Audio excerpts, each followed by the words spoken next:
Hello everyone, welcome to my commander deck tech, the Nagging Naga. This commander deck uses Sidisi Brood Tyrant as the commander. This deck is both powerful and fun to pilot. This deck is mostly based off the Dredge mechanic. Dredge reads, if you draw a card, instead you may put exactly X cards, X being the number after the Dredge ability written on the card, from the top of your library into your graveyard. If you do, return this card from your graveyard to your hand. Otherwise, draw a card. Now you may be asking yourself, why use Sidisi over the many other graveyard-based commanders? Well, there are a couple reasons why.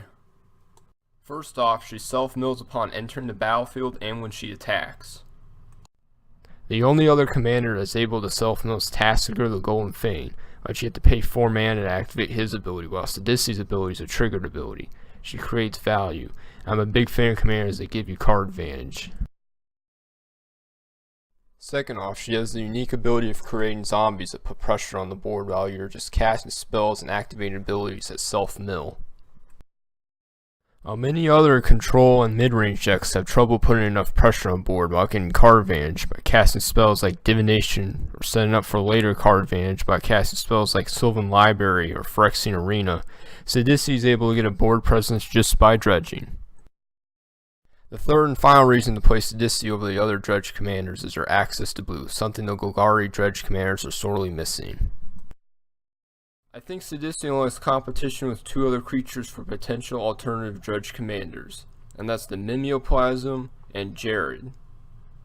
The Mimeoplasm is a powerful commander, but one geared towards combos rather than towards getting value from the graveyard, so it didn't exactly fit with the philosophy of this deck.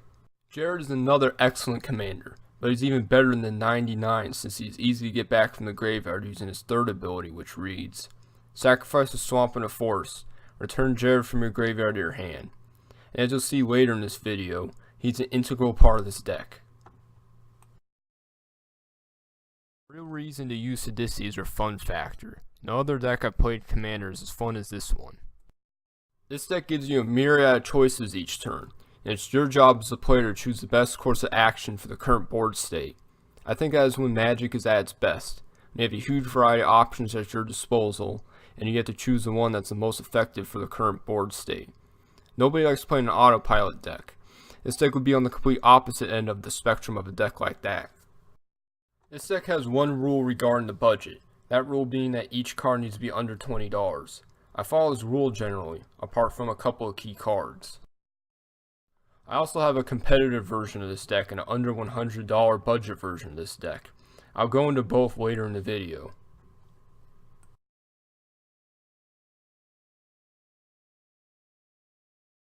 Here's some pros to the deck. Dredge is an incredibly powerful mechanic. It turns your graveyard into a second hand. Like I outlined in the intro, getting a board state while focusing on just card advantage is a rare and powerful aspect of the deck. Having a ton of options each turn makes this deck very versatile, allowing you to respond to most situations. This deck will outvalue just about every mid-range and control deck. Another pro is the fact that the deck doesn't need the commander to win. The win conditions are in the deck, so Sidisi's job is just to get to them faster. Here are some of the cons to the deck. The deck can be slow at times, mostly because of the subpar ramp and the inability to play a lot of the more powerful colorless ramp spells like Mana Vault and Mind Stone, since Sidisi is so mana intensive. There's no broken I win immediately infinite combos in the deck. I save those for the competitive version. This version's focus was on being fun to play while still being powerful. The biggest weakness of the deck is how obvious your plays can be. Since the graveyard is visible to all players, your opponents will prepare for whatever you plan on using from the graveyard. I'll start off by talking about the ramp in the deck. Birds of Paradise goes in almost every deck that runs green. No other creature taps for any color of mana while only being a 1-drop. Deathcap Cultivator is a mana dork that isn't a dead draw later in the game. Death Touch is a significant threat commander and can ward off attacks at any stage in the game. Deathrite Shaman is an almost Birds of Paradise with 2 other great abilities. The ramp is excellent, and the other 2 abilities are significant since we have a couple of milling cards that hit opponents. and want to be able to exile any problematic cards in your graveyard. Some sort of graveyard hate is necessary for any commander deck. It is especially important in this one. The Ranged Assistant and Millikan are two other mana dorks that also fill up the graveyard and trigger Sidisi's zombie ability. Recursion Restore is a mana dork that is easily able to tap for 3 mana in this deck. Necrotic Ooze can get the mana dork's abilities from the graveyard. Sakura Tribuilder is a creature version of Rampant Growth, with the added benefit of its synergy with Marin. Sakura Tribe Scout is a creature version of Exploration, and it works well with Life from the Loam. Speaking of Life from the Loam, it can ensure a land drop each turn. Sometimes that consistency is just as good as Ramp. Crucible World has a similar logic as Life from the Loam. Soul Ring. This commander, play this. Dredge is the meat and potatoes of the deck. I put in every reasonably good Dredge card. Golgari Grave Troll is a poster boy of Dredge. It dredges for 6, and it can be a giant creature. It's perfect sacrifice fodder for Jared's second ability. Golgari Thug, a dredging Eternal Witness, or just a guaranteed Sidisi zombie trigger. Stinky Weed Imp, an excellent blocker with its almost death touch ability that can keep coming back and blocking your opponent's significant creatures. Life from the Loam is one of the most important cards in the deck. You can dredge over and over again if you get Barren Moor, Lonely Sandbar, or Tranquil Thicket into your graveyard. You can cast Life from the Loam and dredge 3 over and over again if one of the before mentioned cycle lands are in your graveyard or hand. The steps to this are: Step 1, tap 1 colorless, 1 green, cast Life from the Loam. Step 2, get a cycle land from your graveyard to your hand if you don't already have one in your hand. Step 3, cycle the land using a blue, black, or green mana. Step 4, instead of drawing a card, dredge 3 using Life from the Loam. Step 5, repeat this as much as you'd like. In the end, this process costs 3 mana. That isn't much mana for a card advantage engine that is infinitely recurable. Here are some other cards that mill the top of your library to help fill up your graveyard and make some zombies. Obviously, Sidisi herself. Being able to have a mill engine from the command zone is consistency that shouldn't be underestimated. The Ranged Assistant and Millikan only mill for 1, but you only need 1 creature milled into the graveyard to trigger Sidisi's zombie ability. With Extractor Demon on the battlefield, you'll be fine having zombies die, because you'll have a chance to get your zombies back while filling up the graveyard. Nyx Weaver is an Eternal Witness that also self-mills, the only problem being having to keep 3 mana up all the time, and Nyx Weaver exiling himself once its ability is activated. Sewer Nemesis is in here as a beefy creature, but the self-mill is definitely appreciated. Altar of Dementia is a sacrifice outlet that can protect your creatures from control magic and exile effects.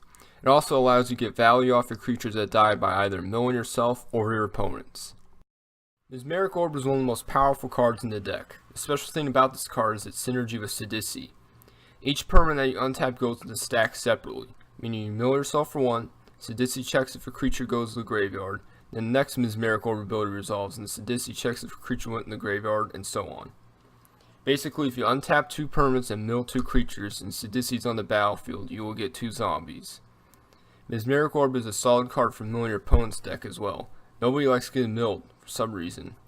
I guess there's just an instinct that Magic players have to dislike it when their cards go to the graveyard. This card can draw you a lot of hate, so use it wisely. I decided to put Thought Scour in the deck since it's almost a free card being a 1-mana cantrip. It's really funny when turn 1 an opponent tutor is using a 1-mana tutor like Vampiric Tutor, and then puts the tutor card on top of their library, and you just mill it away. I decided to skip out on the traditional black tutors like Demonic Tutor and Vampiric Tutor, and focus on more synergistic tutors that work well with a graveyard-based strategy. Buried Alive is probably the best tutor in the deck. 3 different creatures in the graveyard is broken. I usually end up choosing Jared, Wonder, and some other creature that is useful for the current board state. Jared's Orders is similar to Buried Alive, but one of the cards goes in your hand. I'll usually throw Wonder in the graveyard and a relevant creature in my hand. Reverse the Uvenwald, a 1-mana tutor that puts the card in your hand instead of on top of your library. The Lyrium is ridiculously easy to trigger in this deck. This card is a perfect tutor for this deck, and don't be afraid to use it in a pinch to get a basic land.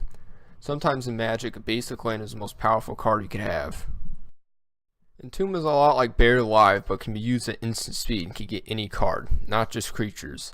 Entombing a Vengeful Pharaoh during an opponent's attack to get rid of a problematic creature is always fun. And that's it for tutors. This deck is tutor light because the graveyard is a second hand. Graveyard Recursion ends up being just as good, if not better than tutors. Speaking of which, like any graveyard based strategy commander, Graveyard Recursion is an integral part of the deck. Let's start off with one of the most popular Graveyard Recursion creatures in Commander, Eternal Witness. She's a unique creature with the ability to get any card from the graveyard, not just creatures like her comparable counterparts. She is an auto-include in this deck. Genesis has an amazing recursion ability that can be used from the graveyard. The most powerful cards in this deck can be interacted with from the graveyard. Golgari Thug, as mentioned in the Dredge section, can get creature cards back on top of your deck. Having Glitch is a creature that makes all creatures in all graveyards castable for 1 mana payment in addition to its normal casting cost. He follows the theme of the deck well, that being turning your graveyard into a second hand. Magus of the Will gives you access to your entire graveyard for 3 mana. You can usually find a way to win or gain an insane amount of value when you activate its ability. Marin of Clan Nel Toth is a creature recursion card that triggers every end step and has the potential to put that creature directly into play. Marin is like the second command of the deck and has synergies that I'll go into in her own section later in the video. Nyx Weaver is another Eternal Witness with an added self-mill ability. Shieldred the Whispering One is a creature that not only recurs your creatures, but also puts pressure on your opponent's boards by making them sacrifice a creature on their upkeep. It's like a +1 for you and a -1 on your opponents, the theme of all the Predators. Also, she has Swamp Walk for some reason. Like Genesis, Soul of Innistrad has a powerful effect that can be used from the graveyard. 3 creatures for 5 mana is a pretty good deal. And staying on theme of random abilities, he has Death Touch. Mortuary Mire is a land with a half-decent effect, with the only cost being that it comes in tapped. I think it's worth having in the deck. More recursion is never a bad thing. Volrath Stronghold is a recurable Mortuary Mire that costs 3 mana. 2 for the activation cost and 1 for tapping Volrath Stronghold. Phyrexian Reclamation is only 1 mana for a card that has little cost for returning a creature card from your graveyard to your hand. Dread returns another recursion spell that can be cast from the graveyard with the bonus of costing no mana and having the creature go straight to the battlefield. Sidisi is usually nice enough to provide the zombies to sacrifice for the flashback cost. Living Death I'll go into more detail in the win conditions section later in the video, but I consider this recursion, even though I usually use it to end games, not get value from the graveyard. Reanimate is the key card to the classic cheese strategy of not playing a land turn 1, discard a powerful creature like Shieldred during your discard step, and then playing a black mana producing land and casting this card for turn 2. Other than that, OP cheese, this card has excellent synergy with the deck, especially any powerful mill cards like Mesmeric Orb, since Reanimate can target any player's graveyard. Victimize is similar to Dread Return. Just sacrifice some zombies and put out the 2 best creatures from your graveyard to the battlefield. You'll usually want to get Jared plus some Fatty, then sacrifice the Fatty to Jared's ability, and then hopefully win the game. Whip of Erebos is mostly in here for the lifelink, but swinging in with a Fatty from the graveyard that has haste can sometimes be all you need to take someone out of the game. The Fatties have 2 purposes for being in the deck. Number 1, they're in here to put pressure on the board and hit your opponents for massive damage. And number 2, they're in here to get sacrificed to Jared. Centaur Vinecrasher is the fatty you'll be using the most since he's so easy to get out of the graveyard. He gets bonus points for having trample, which is useful since this guy will end up being pretty big. He will threaten your opponents for the rest of the game unless they manage to exile it or something else to that effect. Golgari Grave Troll is another fatty that's easy to get out of the graveyard.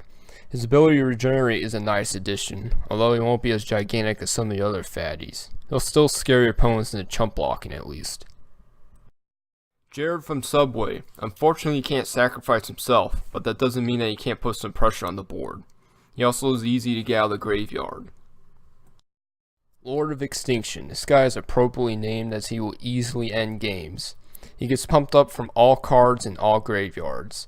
Between us self-milling and milling our opponents, this guy will be huge, like 100 power and toughness huge. If this guy hits an opponent, they're dead. If this guy gets sacrificed to Jared, all your opponents are dead. Night Howler has the ability of enchanting Sidisi, so commander damage becomes a viable option of victory. It's also nice that it can be sacrificed twice to Jared, once when it's enchanted to a creature, and once when it becomes a creature. When Sewer Nemesis enters the battlefield, you will almost always be choosing yourself. This guy will get pretty big with the added bonus of milling a card every time you cast a spell. With Bone Horde, just keep equipping those zombies and sacrificing them to Jared. Sometimes swinging in with one powerful creature just isn't possible. Sometimes your opponents will have such a powerful board presence that one creature will never be able to get through. Well, that's where the deck's flexibility will shine, as you overwhelm your opponent's boards with so many tokens that they couldn't possibly block them all. What's neat about Kessid Cage Breakers is the fact that the Wolfies come into play tapped and attacking. This one creature will spawn an entire army every time it attacks. Spider spawning gives you an entire army of spiders. This is an excellent card when you're facing an opponent with many flyers, since the spiders will be able to chump block for a turn or two. Worm Harvest is the main token swarm card in the deck. You will usually end up with a ton of land in your hand thanks to Life from the Loam, so using Retrace is no big deal. Worm Harvest is yet another powerful card that can be used from the graveyard. Sidisi yourself is the main token generator. You usually have a handful of zombies on the field, and with cards like Mesmeric Orb, you will start to form an army of zombies fairly quickly. The following are cards that didn't fall under any of the previous categories but are worth mentioning. Body Double again harkens back to the theme of versatility. This card can be any creature in any graveyard. If that's not versatile, then I don't know what is. Labman is in here because with all the dredging and other self-mill effects, you will end up with a pretty big graveyard and a quickly thinning deck. I chose to leave out any instant win combos with him, but it's still possible to win using him. The card is in there just to give you a way of not losing the deck out. It just so happens to win you the game. I'll go into more detail about Necrotic Ooze in the Synergy section later in the video. However, like Labman, I left out any instant win combos with the card. The card just so happens to have great synergy with the deck. In regard to Life's Finale, I want at least one generic board wipe in the deck, so I went with this one since a couple cards like Having Go Lich benefit from other players' graveyards. I put in Treasure Cruise even though card draw is a little weak in the deck since we are already getting so much card advantage through the graveyard, but it's pretty hard to pass on an Ancestral Recall. Treasure Cruise has to be powerful since it's banned in almost every format, right? Even though Crucible Worlds isn't under my $20 per card budget, its effect is too strong not to include in the deck. I was really hoping that this card was going to be reprinted in Eternal Masters, but it wasn't.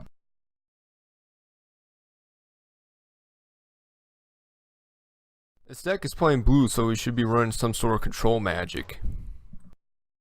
Arcane Denial is one of the best counterspells in Commander. It gets rid of the card advantage problem from the traditional counterspell. Speaking of which, we run counterspell too. Cyclonic Rift is a one-sided board wipe. It lets you swing in for the game on an empty board on your turn, or it can keep your opponents from winning by disrupting their board. Stifle is in the deck just to deal with Bajuka Bog, although it's probably going to be replaced with either Void Slime or Disallow, whichever ends up being cheaper price-wise. Now that we went over each card individually, let's go into specific card synergies, starting with... Here are all the activated abilities in the deck that Necrotic Ooze can use.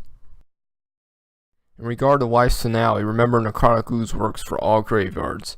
If you know someone has an activated ability in their deck that is good, put that creature in their graveyard. Marin is a sub-theme in the deck, and I have a few cards that work especially well with her. Sakura Tribe Elder is one of the best cards in a Marin deck. It is ramp that can be used every turn for free and nets you an experience counter.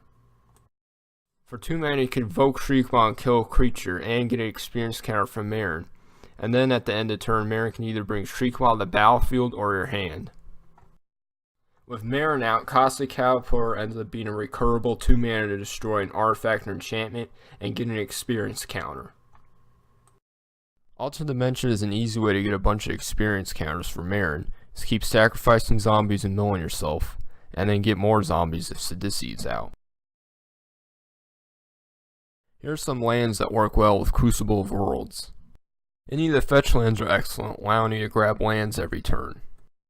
Strip Mine and Wasteland can get rid of problematic lands like Cabal Coffers and Maze of Ith, or you can just be a jerk and suppress your opponent's colors of mana. Not recommended if you still want friends. I don't usually run land destruction, but Synergy with Crucible Worlds is too good to pass up. Now how exactly do we win with this deck? There are about 5 different ways that this deck wins. The first one is milling out your opponents. Cards for this are Extractor Demon, Mesmeric Orb, and Altered Dimension. You can also win with Self-Mill using Laboratory Maniac. Second way to win is swinging with Fatties, hitting hard with cards like Centaur Vinecrasher, Golgari Grave Troll, Jared Golgari Witchlord, Lord of Extinction, Night Howler, Sewer Nemesis, and Bone Horde. Third way to win is with Token the Swarm. You can overwhelm your opponents with Sidisi Zombies, Kessig Cagebreakers Wolfies, Spider Spawning Spiders, or Worm Harvest's Worms. The fourth way is giving all your creatures flying. Slapping Wonder into graveyard is an effective way to quickly kill your opponents. The fifth and easiest way is Living Death. This deck is sculpting the whole game around winning with this card by just playing the deck. The only thing that you have to go out of your way to deal with is getting rid of your opponent's good creatures in their graveyard. You can deal with those cards using Deathrite Shaman, Bojuka Bog, and a few other cards in the deck. Now let's go over the land base. Barren Moor, Tranquil Thicket, and Lonely Sandbar are all in here just for their synergy with Life from the Loam. Bojuka Bog goes in every deck that runs black. It's especially critical in this deck since we are milling our opponents and need to get rid of cards that they own that are good in their graveyard. Or it helps us not lose when we cast Living Death. Watery Grave, Breeding Pool, and Overgrown Tomb are the multicolored shock lands for our colors. Every multicolored deck should play the shock lands of their colors since they are fetchable and come to play untapped at the small cost of 2 life. Command Tower goes in every multicolored deck, including this one. Crypt of Agadine rarely taps for the 3 mana used to activate its ability, however it's worth keeping in the deck for when it does tap for a ton of mana. Drownyard Temple for 3 mana ramps you with no card advantage loss. It's really efficient and worth having in the deck. I usually always run Evolving Wilds and Terramorphic Expanse in my multicolored decks. However, they are especially good in this deck because of their synergy with Centaur Vinecrasher, Life from the Loam, and Crucible of Worlds. Exotic Orchard is a highly underrated land that is almost always just another command tower. High Market is in the deck to protect the creatures from exile effects like Swords to Plowshares. Multicolored decks should always run the appropriately colored fetch lands. However, this is a wedge 3-color deck, so the color combination has 2 out of 3 of the fetch lands being from the far more expensive Zendikar block instead of the much cheaper Khans fetch lands. You might want to run Bad River instead of the Zendikar fetch lands, or just run the off-color Khans fetch lands like Bloodstained Mire, Windswept Heath, Wooded Foothills, or Flooded Strand. Mortuary Mire is a utility land that has great synergy with the deck. Opulent Palace is a command tower that comes into play tapped. Reflecting Pool is usually just another command tower. Strip Mine and Wasteland are in here to deal with problematic lands and for their synergy with Crucible Worlds. Urborg Tomb of Yawgmoth should be in every multicolored deck that runs black. Volrath Stronghold is graveyard recursion on the land. It's obviously excellent in this deck. Woodland Cemetery is the only check land that we play in the deck, otherwise our color balance would be too skewed towards blue. That being said, the check lands are very dependable, usually coming into play untapped. Well, that is the entire Sidisi deck list that I use. However, I have a competitive version of this deck and a budget version of this deck. The competitive version is more combo oriented like most competitive commander decks. I didn't have any restrictions on the budget, so I went all out on this version. The first combo I added was the Mike and Trike combo. This combo is especially powerful in this deck because of the graveyard recursion. Use Buried Alive to get them in your graveyard, then cast Victimize to bring them both onto the battlefield, and then win the game. The second combo is the classic Food Chain combo, which is Food Chain plus Eternal Scourge or Mist Hollow Griffin. Once you have infinite mana with this combo, you can keep casting and exiling Sidisi to your command zone until you have milled your whole deck. Then you Dread Return Labman, then Flashback Deep Analysis targeting yourself, and then proceed to win the game through deck out. The third combo is Mesmeric Orb plus Basalt Monolith. With these two cards out on the battlefield, you can mill your whole deck by tapping and untapping Basalt Monolith over and over again. Then flashing back Dread Return to bring back Labman to the battlefield, then flashing back Deep Analysis to win the game. The fourth and final combo is the Necrotic Ooze combo. For this combo, Necrotic Ooze needs to be on the battlefield while Phyrexian Devourer and Triskelion are in the graveyard. Using Phyrexian Devourer's ability, keep Exile on the top of your library, getting a ton of counters on Necrotic Ooze. Then use Triskelion's ability to kill off your opponents with direct damage. The rest of this version of the deck is either generic competitive commander cards or cards that help go off with one of the combos. The budget version of my Sidisi deck has a similar feel to my normal Sidisi deck, but with all the expensive cards replaced with more budget-friendly alternatives. I want to thank you for watching my Commander deck tech on Sidisi Brood Tyrant. I also linked the deck tech in the description below, and it covers some things that I didn't bring up in the video. I hope you enjoyed watching, and I'd really appreciate some constructive criticism of the video. This is the first video I made, and I hope to make more in the future. I'd also appreciate it if you'd leave a like, comment, and subscribe to my channel. And again, thank you for watching.